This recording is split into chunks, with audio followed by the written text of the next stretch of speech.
Hi, my name's Phil. I like talking about politics. In this video, I'd like to discuss the new economic report from the LSE, London School of Economics, which suggests that the hit from a no-deal Brexit could be multiple times greater than that from COVID.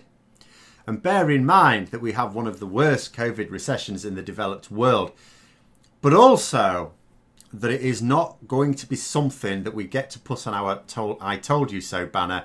It's not going to be what hits the brakes on Brexit. But first, if you'd like to be notified of daily news and politics, please subscribe to the channel and click the bell notification icon. So, as the grim reality of the coronavirus pandemic was dawning on everyone, we in the UK were waking up to the fact that as bad an economic hit as Brexit was going to cause, that caused by COVID was going to be much worse, at least in the short term. The talk then turned from how was Boris Johnson going to hide the economic damage of Brexit, because that's what we were asking at the start of the year, to, he's just going to blame it all on COVID. And he'll probably say that if we'd stayed in the EU, the economic damage would even be worse. Well, that is very likely to be the plan, because although you've got this latest economic analysis from the London School of Economics suggesting that the long-term economic damage from Brexit will be 2 or even 3 times as large as the hit from COVID. Now, what I would want to know is, how did we go from Brexit being bad but COVID being worse to, oh hell no, Brexit is way worse than COVID? Because, you could argue, first of all, maybe the economic hit from COVID wasn't as bad as we'd feared, because of our brilliant government dealing with the situation with skill and panache. But no, of course, we are facing the worst recession in the G7 and one of the worst of all advanced nations. The thing is, in reality, the way the comparison should work is COVID causes a much sharper economic shock. Brexit, problem is, doesn't. If there had been no COVID, there would have been a severe depression next year. That would have been easy to point to a link to. The way COVID works is you get the mother of all recessions. But then once it's over, we should be able to, or so the economists say, bounce back reasonably quickly.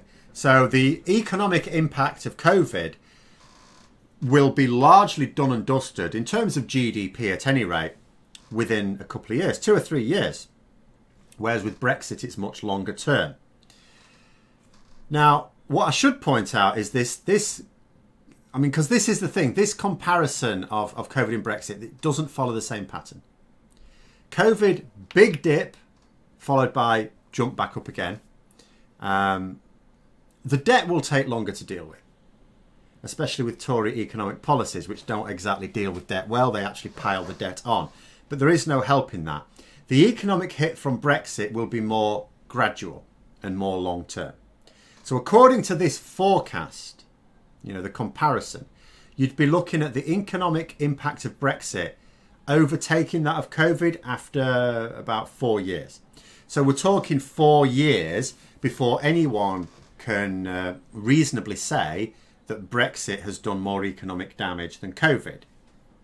Which, of course, is just in time for the next general election. But because it will have been gradual, people don't see it. I mean, the economic damage caused by the last 10 years of Conservative government have been severe. And you can look at it on a graph. You can look at comparisons.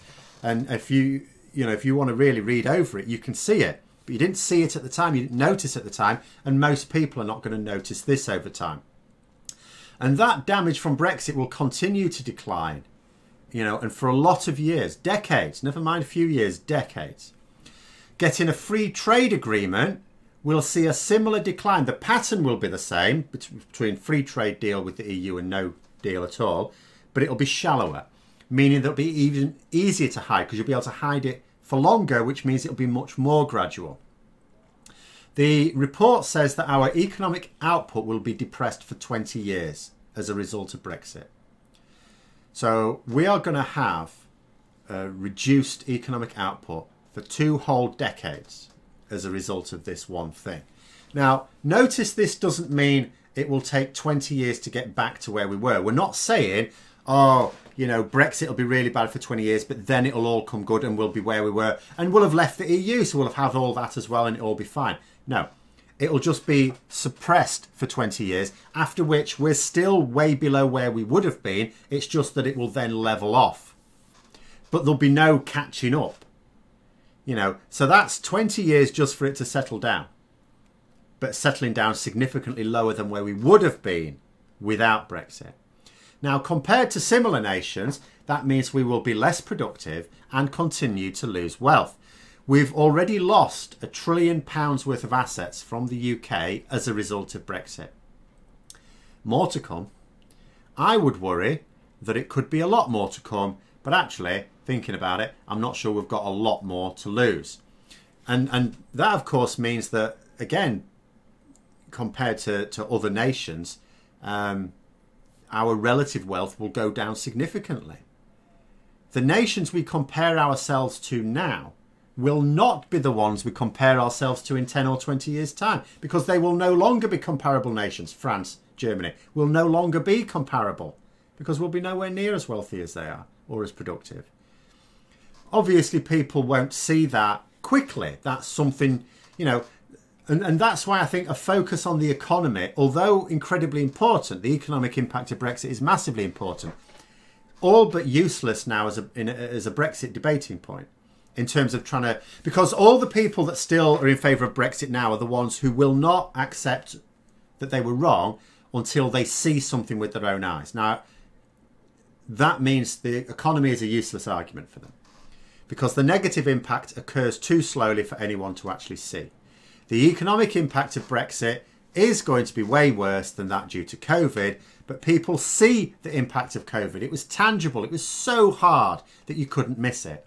The report says that not even the cliff edge of a no-deal Brexit will be as bad as the second quarter of this year. So in terms of short-term impacts, that will not be as bad as COVID was. So however bad next year is down to Brexit, it won't be as bad as this year was down to COVID. Of course, you know, in time, yes, like I said, we'll be able to plot our economic growth alongside Germany and France, and it will be a very mismatched comparison. By then, the damage will have been done. Defeating Brexit was always going to be needed in short, sharp shocks. People can't remember what their life was like 10 years ago. If they could, they'd never have voted for the Conservatives like they did in certain sections of the country last December. People can barely remember the last few weeks. There was a survey on YouGov just announced recently, and it asked people if they'd been to the pub since the pubs they reopened after lockdown. Have you been to the pub since then, it said. Now, a disturbingly high proportion of people said that they had, but that's not the point. The point was that there was a large number of people that said they had. There was a fairly large number of people that said they had not. And it was about 20% said that they never used to go to the pub anyway. So no, but I didn't used to. And then there were 3% who said they didn't know. 3% of respondents said they didn't know if they'd been to the pub in the last few months. If you don't remember if you've been to the pub in the last few months, then you aren't going to remember what your life was like a decade earlier. So although the Brexit hit to the economy will be stark for future generations to see when they look back at decades worth of data, stroke their chins and wonder how their ancestors could be so dumb, it's not going to convince people in the here and now who've already been blind to the massive economic shock that Brexit has already delivered us. So the most immediate links when it comes to trying to point out to people how Brexit has been a disaster next year, when it hits, remember, the people who will not accept it now are the ones who need real, irrefutable evidence, the evidence of evidence to their eyes. And the only things that that's going to be will be shortage of food supplies, food price increases, increases in the prices of medicines, as well as shortage of medicines. To ask where our trade deals are around the world. Things like that, the things that cannot be denied, are where we're going to have to sort of fight Brexit next year. It's not going to be on economic impact.